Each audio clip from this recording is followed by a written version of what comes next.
Hello everyone. I'm videotaping myself today. I don't have my cameraman. This will be the one lecture that I give for this class. I never have considered myself to be a great lecturer. I always think of my instructional ability being better at facilitating, coordinating, and getting really good products at the end of the course, but I'm going to give it a good shot here as far as sort of the background of what this class entails with regard to the acronym STS. I also would suggest I'd like for you to view the one PowerPoint, and I'm going to put that in with the videos for this class that you're to look at. The PowerPoint will pretty well review what I'm going to review with you right now. Some acronyms. Oh, and also before you do this, watch this video, stop and make sure you do your pre-concept map. And to kind of tell you, I don't know, I'm going to put an article on there for you to read about what concept maps are if you're not familiar with that term. But you can't fail your first concept map. You need to show me what you know about these things I'm about to talk about. And the concept map that you're supposed to start with is what is STS, which is part of the title of this class. And if you put absolutely nothing, that's all the better for me, because it'll show that I have taught you something by the end of the course, in which you're also asked to do a post-concept map. So stop the video if you haven't submitted your pre-concept map yet on Blackboard. Okay. STS. Let me give you some acronyms that are out there. Some have been around for quite some time and some have not. STS it's been around since at least the early 1980s, if not earlier. Can you see that? No? Let's try another pen. It's not much better. Try this one. Okay, that's better. STS. Maybe if I get it up a little closer.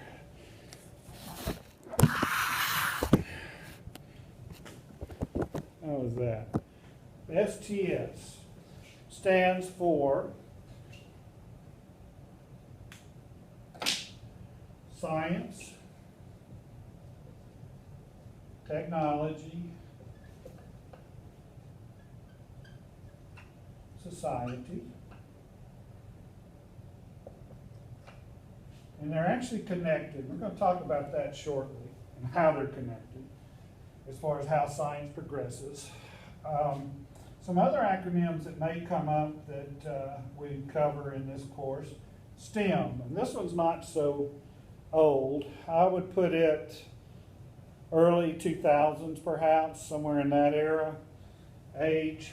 But if you go to a National Science Teachers Conference now, it seems to be all about STEM. In fact, we're building a building on campus called the STEM building. That's how big the acronym has become.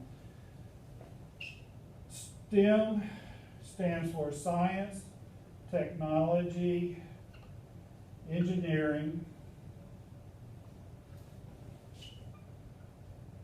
Mathematics,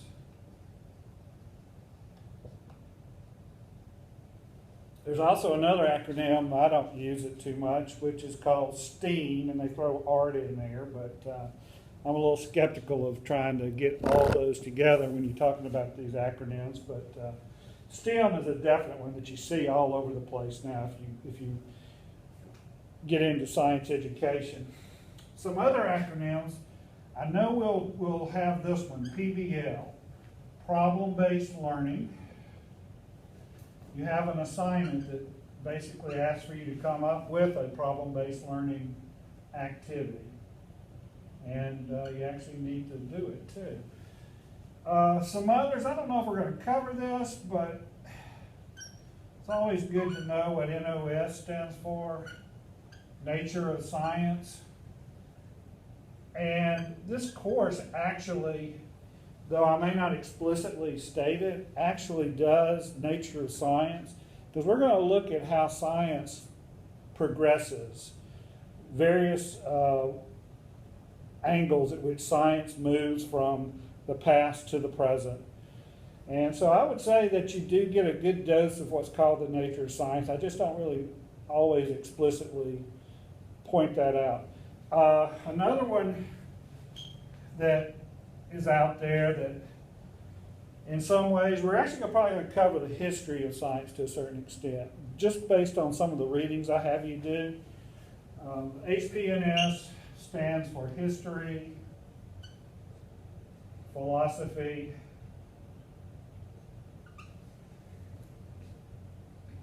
nature, which I've already mentioned, and science.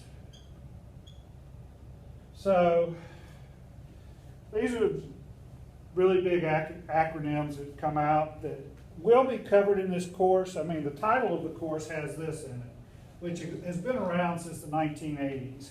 But I think you'll definitely see STEM. You're definitely going to see problem-based learning, because that is a way that you teach science. It's also a way that scientists and engineers particularly move on science, where it grows and expands and makes new findings and makes things better. So I really think we're going to get a strong dose of these three, and a little bit of this, and a little bit of nature of science, a little bit of history, nature of science. But I wanted to get those terms out there for you to think about.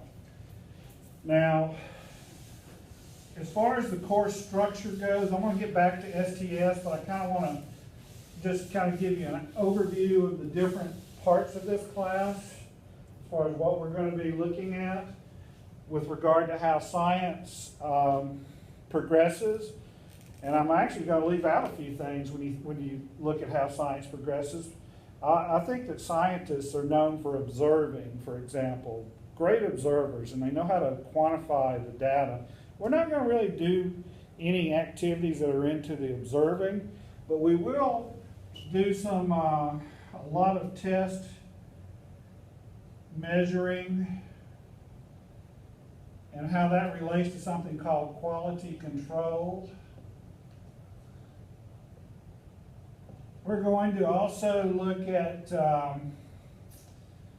problem-based learning, PBL, as I've mentioned. We're also going to look at actually the end product, which I find fascinating, is patents, how patents work.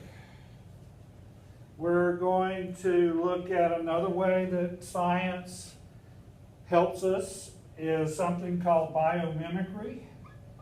And just basically this is where we study nature, and nature is used to make things better around us. Also, interestingly, a lot of science progression is due to spell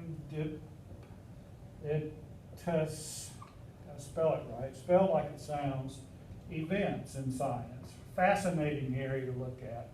And those are the 5 main topics of this course.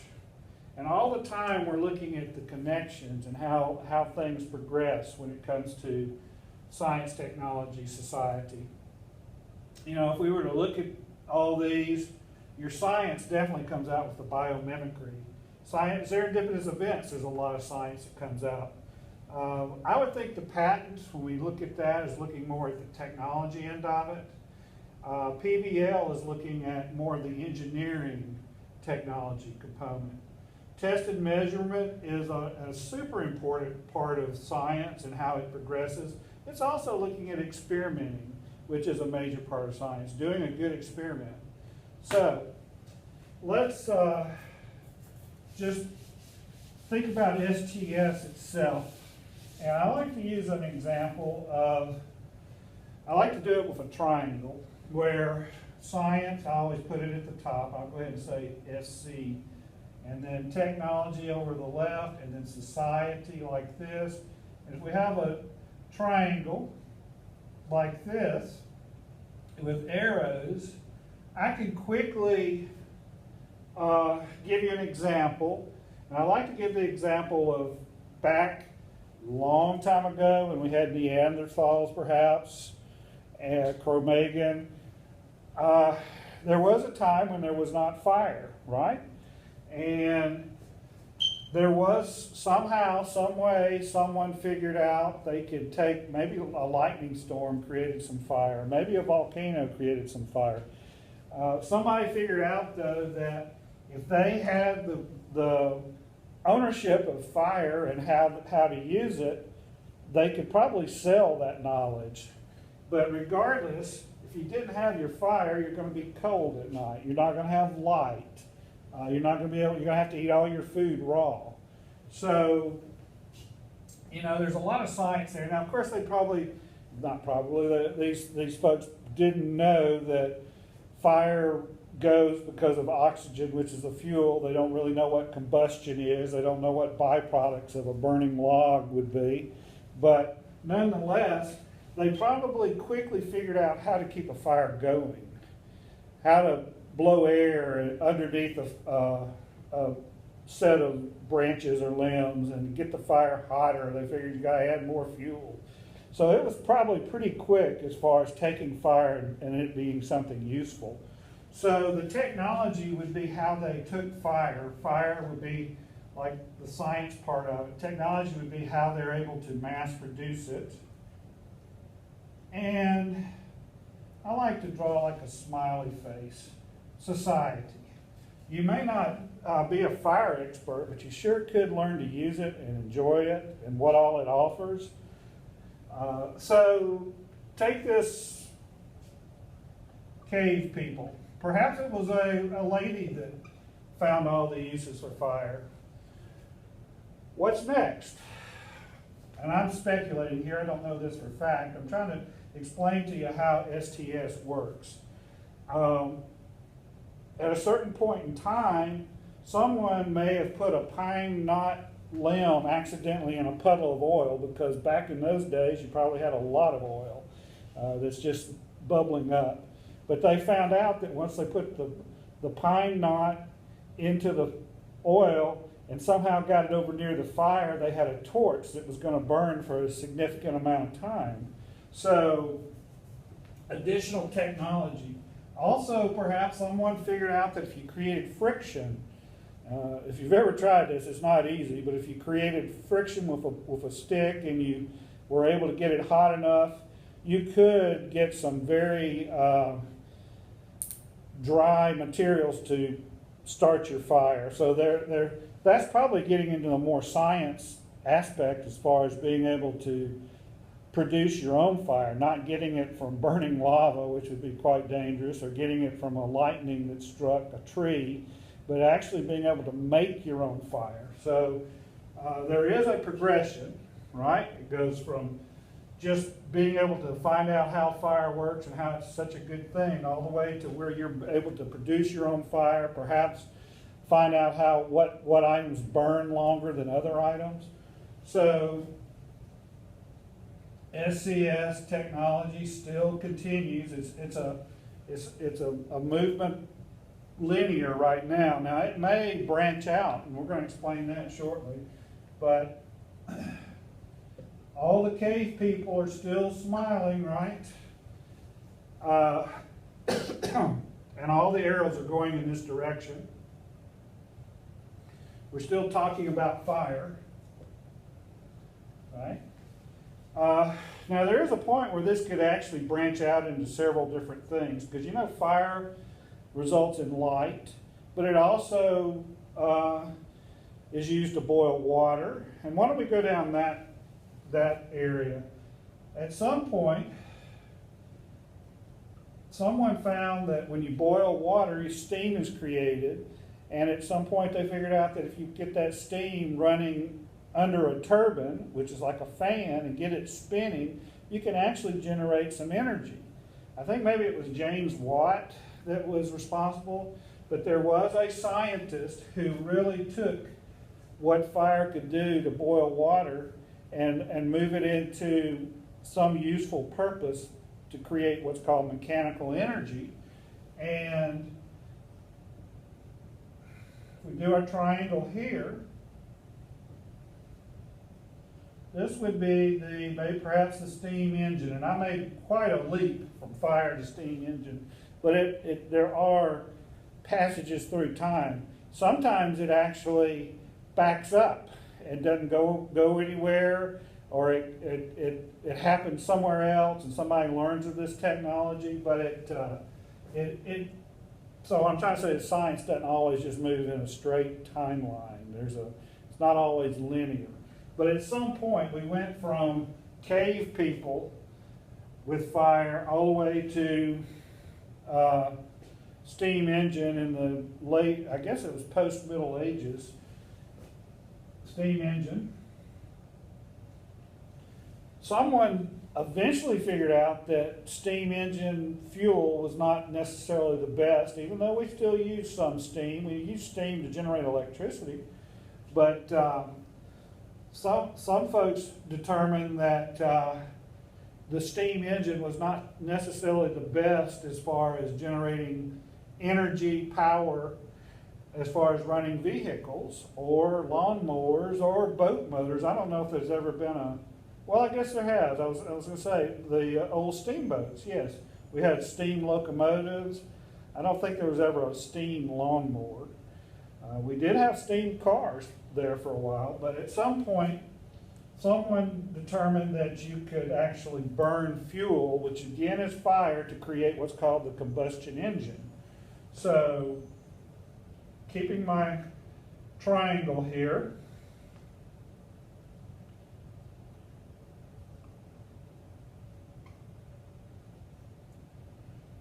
I'm just going to write out to the side combustion engine.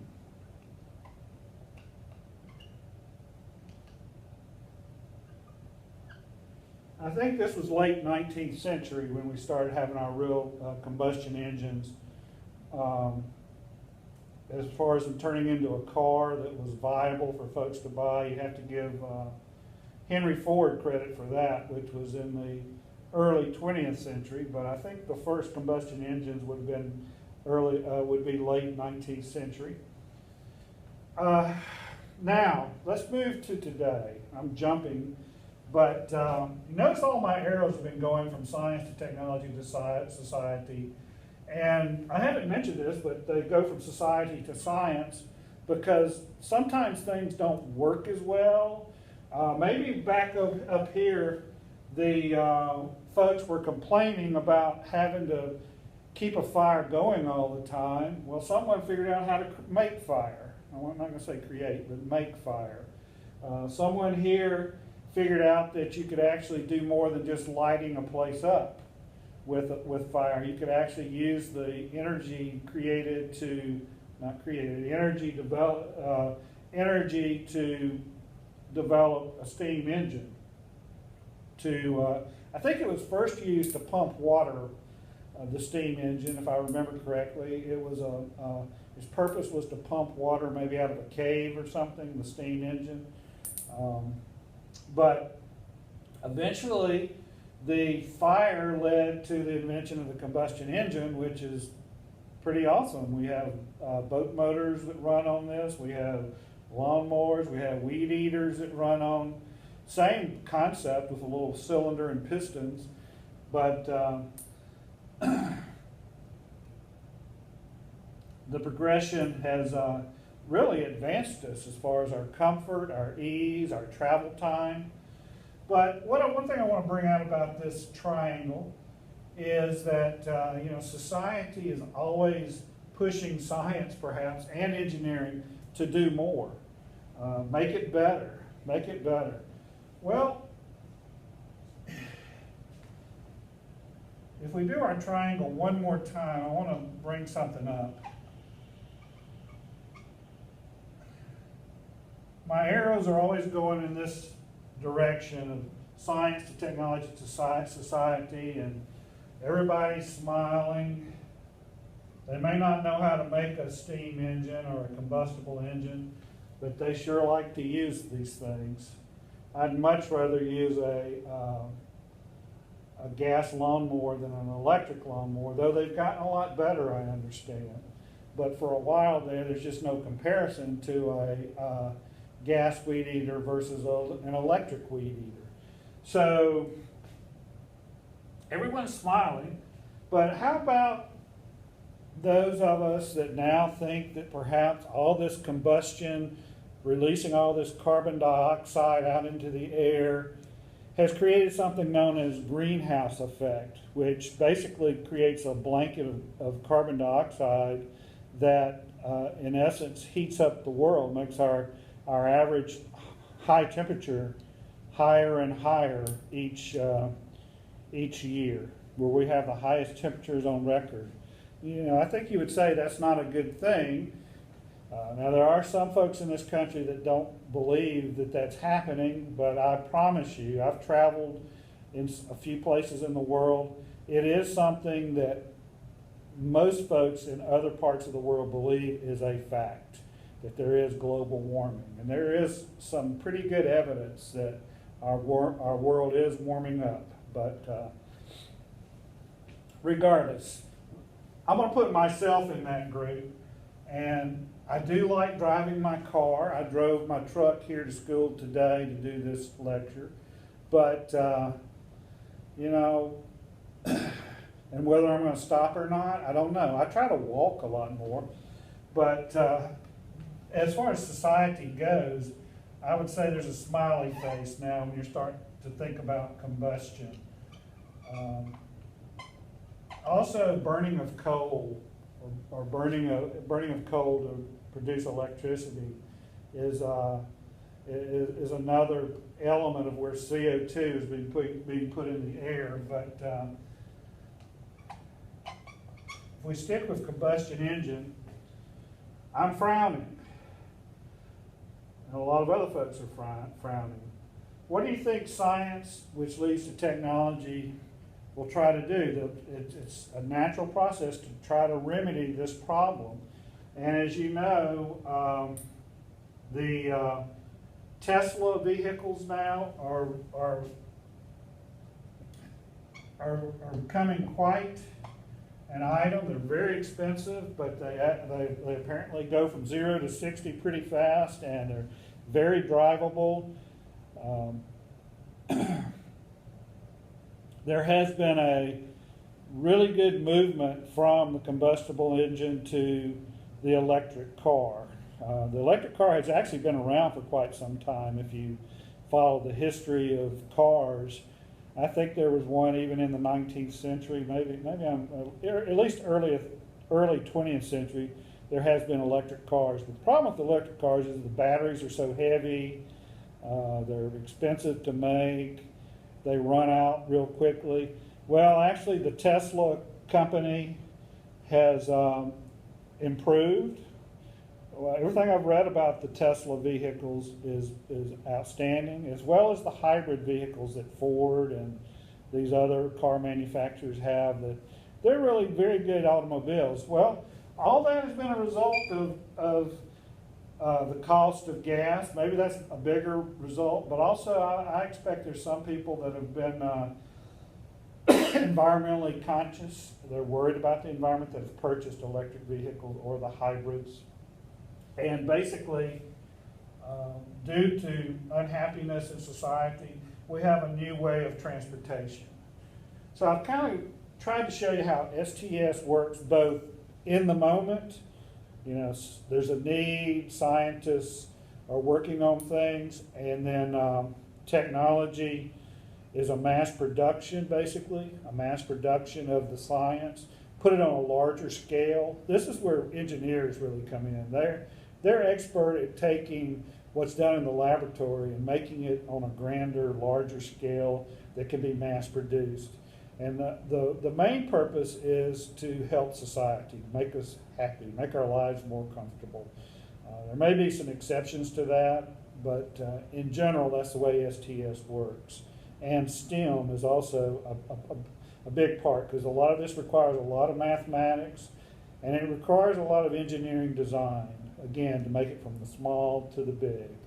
Now, later on, we're going to actually, when you look at biomimicry, there is this thing as science for the sake of science. We have scientists that may just be studying ants, but a lot of times these things actually lead to benefits.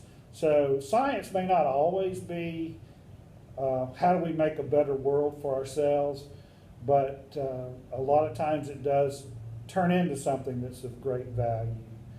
Hopefully you understand a little better how this course operates and how STS and how it works, progresses over time. This is one of my better, I think this is my best example is when you talk about fire and how we've progressed using fire. And I like to bring out that it may be the negative. I didn't do this, sorry. These arrows now kind of go this way. They don't always go forward. They also go backwards, where what science and technology has done creates a frowny face. Well, the people complain enough, science may, and they have, worked toward improving the environment. So it's not always just a science, technology, society kind of thing. Sometimes it's society starts it as far as what people think. So I would put the arrows actually in both directions. That's it for today. We'll get started here shortly with the rest of this class. Thank you.